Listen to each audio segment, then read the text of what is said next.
साथियों नमस्कार। स्वागत है आपके अपने चैनल इतिहास और राजनीति की आवाज में। आज हम एक ऐसी शख्सियत की कहानी पर बात करेंगे जिसका नाम सुनते ही दुनिया के इतिहास के पन्ने कांप उठते हैं। एक ऐसा व्यक्तित्व जिसने अपने सपनों को हकीकत बनाने के लिए लाखों जिंदगियों को बलिदान कर दिया। हम बात कर रहे हैं एडोल्फ हिटलर की।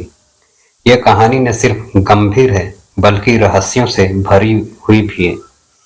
क्या हिटलर सिर्फ एक तानाशाह था या उसके पीछे कोई गहरी साजिश थी? क्या उसकी नफरत और महत्वाकांक्षा के पीछे कोई छिपा हुआ सच था? आज हम इतिहास के उन पन्नों को पलटेंगे जहां सच्चाई शायद हमेशा के लिए दबा दी गई। तो साथियों चलिए शुरू करते हैं। साथियों सबसे पहले समझते हैं कि हिटलर कौन था और उसकी कहानी की जड़ें कहां से शुरू हुई। 20 अप्रैल 1879 को ऑस्ट्रिया के एक छोटे से कस्बे ब्राउनाउ एम इन में एक साधारण परिवार में जन्मा यह बच्चा, जिसका नाम एडोल्फ रखा गया। बचपन से ही सपने देखने वाला था, लेकिन ये सपने सामान्य नहीं थे। उसके पिता एक सख्त सरकारी कर्मचारी थे जो चाहते थे कि एडोल्फ भी उनके नक्शे कदम पर चले। मगर एडोल्फ को कला से प्यार था। उसने वियना में कला अकादमी में दाखिला लेने की कोशिश की, लेकिन उसे 2 बार ठुकरा दिया गया। सोचिए, एक युवा जिसके सपने चकनाचूर हो गए, जिसके पास न नौकरी थी न पहचान। यह वही पल था जब उसके मन में दुनिया के प्रति नफरत की चिंगारी जली। क्या ये असफलता ही उसकी क्रूरता का बीज थी? पहला विश्व युद्ध हिटलर के लिए एक टर्निंग पॉइंट बना। वो जर्मन सेना में एक साधारण सैनिक के तौर पर शामिल हुआ। यहाँ उसने युद्ध के मैदान में मौत को करीब से देखा। जर्मनी की हार ने उसे तोड़ दिया। उसे लगा कि यहूदी और कम्युनिस्ट जर्मनी की हार के लिए जिम्मेदार थे। यह सिर्फ एक विचार नहीं था बल्कि एक जुनून बन गया। 1919 में वो नाजी पार्टी से जुड़ा, एक छोटी सी पार्टी जो बाद में उसके हाथों दुनिया की सबसे खतरनाक ताकत बन गई। लेकिन सवाल यह है, क्या हिटलर अकेला था या उसके पीछे कोई और शक्ति थी जो उसे आगे बढ़ा रही थी? साथियों 1933 में जब हिटलर जर्मनी का चांसलर बना तो उसने एक ऐसी मशीन तैयार की जिसने पूरी दुनिया को हिला दिया। उसका सपना था एक शुद्ध आर्यन साम्राज्य जहां यहूदी, रोमा और दूसरी जातियों के लिए कोई जगह न हो।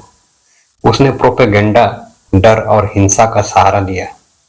उसकी आवाज में एक जादू था जो लाखों लोगों को सम्मोहित कर देता था। लेकिन इसके पीछे का रहस्य क्या था? कुछ इतिहासकार मानते हैं कि हिटलर सिर्फ एक मोहरा था, शायद बड़े उद्योगपतियों और सैन्य नेताओं का, जो जर्मनी को फिर से महान बनाना चाहते थे।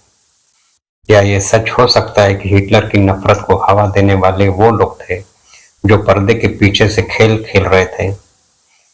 साथियों दूसरा विश्व युद्ध शुरू हुआ और हिटलर की सेना ने यूरोप को अपने पैरों तले कुचल दिया। यहूदियों का नरसंहार, होलोकॉस्ट, इतिहास का वो कला अध्याय है जिसे कोई भूल नहीं सकता। 60 लाख से ज्यादा लोग मारे गए।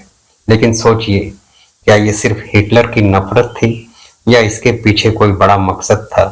कुछ सिद्धांत कहते हैं कि हिटलर गुप्त संगठनों से जुड़ा था, जैसे थुले सोसाइटी जो रहस्यमयी शक्तियों और प्राचीन ज्ञान में विश्वास करती थी। क्या उसकी ताकत का राज कोई अलौकिक शक्ति थी या यह बस एक बीमार दिमाग की उपज थी? साथियों 1945 में जब जर्मनी हार की कगार पर था, हिटलर ने बर्लिन के एक बंकर में अपनी आखिरी सांस ली। उसने आत्महत्या कर ली, लेकिन उसकी मौत आज भी रहस्य बनी हुई है।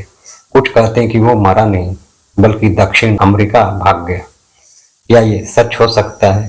क्या इतिहास ने हमें पूरा सच बताया या कुछ पन्ने जानबूझकर फाड़ दिए गए? हिटलर की कहानी सिर्फ एक तानाशाह की कहानी नहीं है, यह सत्ता, नफरत और मानवता के पतन की कहानी है। तो दोस्तों आप क्या सोचते हैं? क्या हिटलर सिर्फ एक व्यक्ति था या एक बड़ी साजिश का हिस्सा? क्या इतिहास ने उसके साथ न्याय किया या हमें और गहराई में जाने की जरूरत है? अपनी राय नीचे कमेंट में जरूर बताएं। अगर आपको ये कहानी पसंद आई तो लाइक करें, सब्सक्राइब करें और बेल आइकन दबाना न भूलें। ऐसी ही गंभीर और रहस्यमयी कहानियों के लिए हमसे जुड़े रहें।